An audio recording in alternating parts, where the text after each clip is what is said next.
आप लोग सही मायने में हमसे प्यार करते हैं तो 20 दिन खर्च छोड़ दीजिए। पप्पू यादव जिंदाबाद। 20 दिन आप हमको हमारी जिंदगी दीजिए और ताज जिंदगी पप्पू यादव को आप अपना ले लीजिए। नमस्कार, नेक्स्ट 9 न्यूज देख रहे हैं आप। मैं हूं आपके साथ प्रांशु राठौर। स्वागत है आपका हमारे खास प्रोग्राम सियासी सच में। हमारे साथ मौजूद हैं इस वक्त हमारे सहयोगी अमन जी। सबसे पहले अमन जी, आपका बहुत बहुत स्वागत है। Thank you. चर्चा यहाँ पर करेंगे बिहार की सियासत के बारे में। बिहार में इन दिनों देखा जा रहा है कि कई ऐसे दिग्गज नेता हैं जो सुर्खियों में बने हुए हैं, पाला बदलते हुए दिखाई दे रहे हैं, और पाला बदलकर भी उन्हें जब कोई फायदा दिखाई नहीं दे रहा है तो वह अकेले ही अपने दम पर सभी खेमे को चुनौती दे रहे हैं। इसी लिस्ट में नाम शामिल है दिग्गज नेता पप्पू यादव का, जो साफ तौर पर कह चुके हैं कि अब वह निर्दलीय चुनाव लड़ेंगे, नामांकन भी भर चुके हैं। यानी कि कुल मिलाकर देखा जाए तो कांग्रेस का साथ छोड़कर जिस तरीके से वह आरजेडी में आए और अब आरजेडी को ही वह एक बड़ी चुनौती दे रहे हैं। कैसे देख रहे हैं पप्पू यादव जिस तरह से एक बड़ी चुनौती बन चुके हैं लालू यादव के लिए, तेजस्वी यादव के लिए? क्या तेजस्वी यादव और लालू यादव जिस तरह से अपने उम्मीदवार को पूर्णिया से आगे किए हैं, क्या इस सीट पर वह जीत बोल पाएंगे पप्पू यादव की इस चुनौती के आगे? देखिए, जाहिर सी बात है, क्योंकि प्रांशु अगर हम देखें कि पप्पू यादव को जब कांग्रेस पार्टी में लाया गया, जब उनकी पार्टी का विलय होता है तो उम्मीद ये जताई जाती है कि पप्पू यादव कांग्रेस पार्टी की जो मझधार में नैया है बिहार के अंदर, उसको कहीं ना कहीं पार लगाते हुए नजर आएंगे, और इसी सबब कहीं ना कहीं कांग्रेस पार्टी के अंदर उनको लाया गया। लेकिन आप देखेंगे जब से वो कांग्रेस पार्टी के अंदर आए तब से लगातार इस बात को लेकर बातें उठती रही हैं कि क्या पूर्णिया सीट पर वो चुनाव लड़ पाएंगे, जहाँ से 3-4 बार के लगभग वो निर्दलीय चुनाव जीत चुके हैं। तो ऐसे में उम्मीद ये लगाई जा रही थी कि कांग्रेस पार्टी से उनको टिकट मिलता है तो कांग्रेस पार्टी न सिर्फ पूर्णिया में मजबूत होगी बल्कि तमाम बिहार की सीटों पर जो मजबूत होती हुई नजर आएगी। लेकिन जिस तरह से हम देख रहे हैं कि बीमा भारती का नाम आगे कर दिया गया, आरजेडी ने किसी भी कीमत पर पूर्णिया सीट को कांग्रेस पार्टी को देने से इनकार कर दिया। कई राउंड की बातचीत हुई और आखिरकार कांग्रेस पार्टी को जो है अपना समर्पण करना पड़ा आरजेडी के सामने और पूर्णिया की सीट बीमा भारती को मिल जाती है। तो सबसे महत्वपूर्ण चीज़ यही है प्रांशु कि अगर आप देखिए कि किसी भी चेहरे के ऊपर अगर आप एक दाव लगाते हो, चूँकि पप्पू यादव एक बड़ा चेहरा है और पूर्णिया की सीट अगर कांग्रेस पार्टी के कब्जे में आती है, वो जीतते तो यहाँ से बिहार के अंदर अपनी जो स्थिति है उसको मजबूत कर सकते थे। लेकिन जिस तरह से आरजेडी ने दाव चला है और एक बड़ी कह सकते हैं कि रणनीति के तहत कांग्रेस पार्टी को दरकिनार किया है, वो ये बताता है कि कांग्रेस पार्टी को ज़्यादा अहमियत आरजेडी नहीं देना चाहती है, ज़्यादा मजबूत होने देना नहीं चाहती है। बेगूसराय भी आप देखें कन्हैया कुमार वहाँ से कांग्रेस पार्टी के इस समय चेहरा हैं और इस बार बड़े दमखम से उतर सकते थे। अगर आरजेडी का साथ उनको मिलता तो एक जीत भी दर्ज कर सकते थे। तो यहाँ पे 2-3 सीटें कांग्रेस पार्टी के हिस्से में आती, चूँकि 2019 में एकमात्र सीट कांग्रेस को मिली और 39 सीटें एनडीए कुनबे में चली गई। लेकिन इस बार जिस तरह से आरजेडी लगातार रवैया दिखा रहा है कांग्रेस पार्टी के प्रति, वो कोई बहुत बेहतर नज़र नहीं आता। अभी देखें कि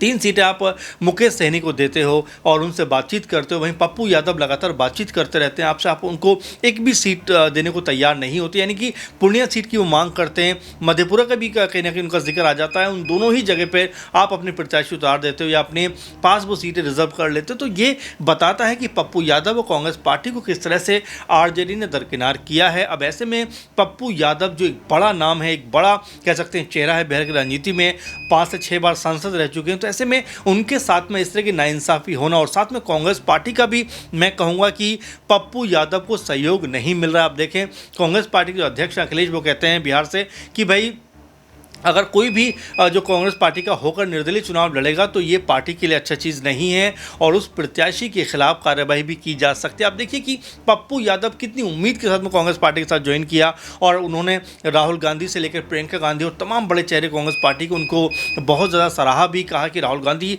एक बहुत बड़े मिशन पे हैं और देश को एक करना चाहते हैं और तमाम तरह की बातें वो करते हुए नजर आते हैं। लेकिन अब जिस तरह से उनको दरकिनार कर दिया गया है, हाशिए पर उनकी राजनीति चली गई है, उन्होंने तो यहाँ तक कहा कि मेरा पॉलिटिकल मर्डर किया जा रहा है, मतलब मुझे पॉलिटिकल तौर पर मारने का प्रयास किया जा रहा है, क्योंकि पूर्णिया सीट में लगातार मांगता रहा हूं, क्या 26 सीटों में बीमा भारती जो है कहीं और चुनाव नहीं लड़ सकती। तो ये अपने आप में बड़ा सवाल बन जाता है कि आरजेडी ने आखिर इतनी बेरहमी क्यों की, जबकि पप्पू यादव कांग्रेस पार्टी में शामिल होने से पहले प्रांशी जी लालू यादव से मिलते हैं, तेजस्वी से मिलते हैं, उसके बाद कहीं फैसला करते हैं कि चलिए मैं कांग्रेस पार्टी में शामिल होता हूं। लेकिन जिस तरह से उनके साथ नाइंसाफ़ी हो रही है, बाकी कई तरह के सवाल अब खड़े होते हुए नजर आ रहे हैं। देखिए, जिस तरह से यहाँ पर सवाल उठ रहे हैं पप्पू यादव को लेकर, तो पप्पू यादव जब नामांकन दाखिल करने के लिए पहुंचे, उस दौरान उन्होंने क्या कुछ कहा, मंच से जिस तरह से उन्होंने बात रखी। इस वक्त सोशल मीडिया पर पप्पू यादव का एक वीडियो चर्चा का विषय बना हुआ है, जिसमें वह इमोशनल होते हुए नजर आए हैं और डंके की चोट पर अपनी बात रखते हुए भी नजर आए हैं। सबसे पहले पप्पू यादव का वो वीडियो आपको दिखाते हैं,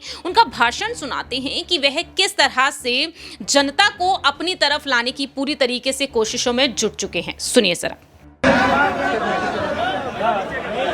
भी कोरोना से सबके सब भूख में परेशान छे, फल भी छे। यह चुनाव आप आपको करना है। मैं मधेपुरा, सहरसा, सुपौल, कटिहार, किशनगंज, अररिया सभी जगह के साथियों से आग्रह करूंगा, आप लोग सही मायने में हमसे प्यार करते हैं तो 20 दिन खर्च छोड़ दीजिए। पप्पू यादव जिंदाबाद। 20 दिन आप हमको हमारी जिंदगी दीजिए और ताज इनकी पप्पू यादव को आप अपना ले लीजिए। 20 दिन जिस गाँव में आपके रिश्तेदार हैं, जिस गाँव में आप परिवार हो,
सेवा में, मदद में, ईमानदारी में और मोहब्बत में दम है।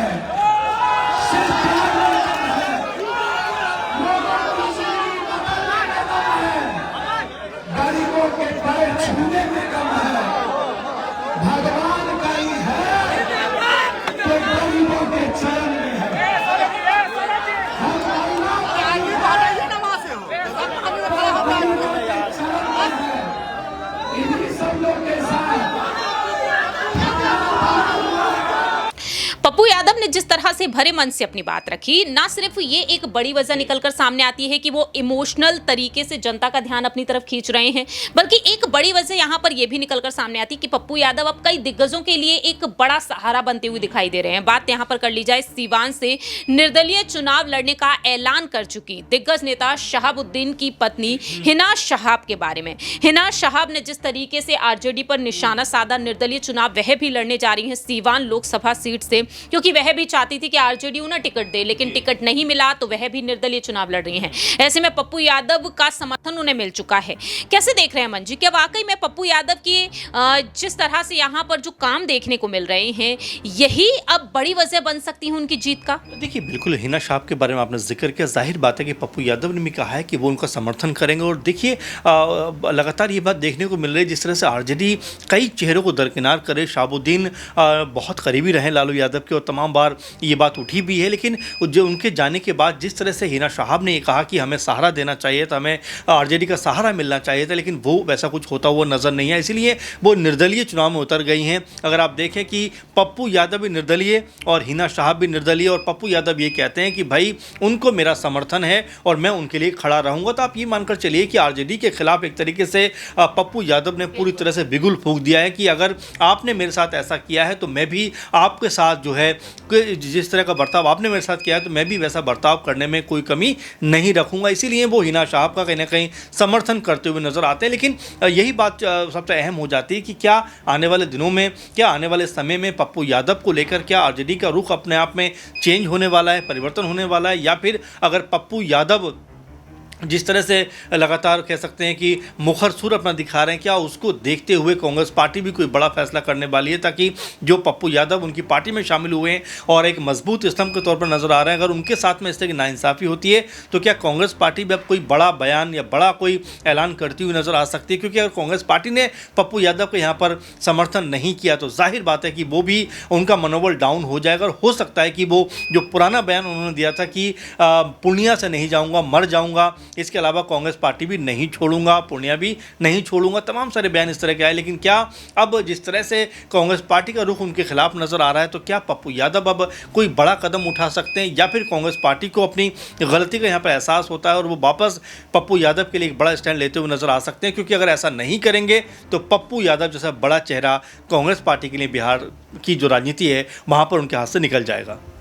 वाकई अब यही देखना होगा कि पूर्णिया लोकसभा सीट क्या वाकई में निर्दलीय चुनाव लड़कर पप्पू यादव यहां पर एक नया इतिहास बनाते हुए देखे जाएंगे। क्या वाकई में निर्दलीय चुनाव लड़कर अब वह जीत हासिल कर पाएंगे? अगर ऐसा होता है तो वाकई में आरजेडी को वह एक बड़ी चुनौती देने में कामयाब होते हुए नजर आ सकते हैं।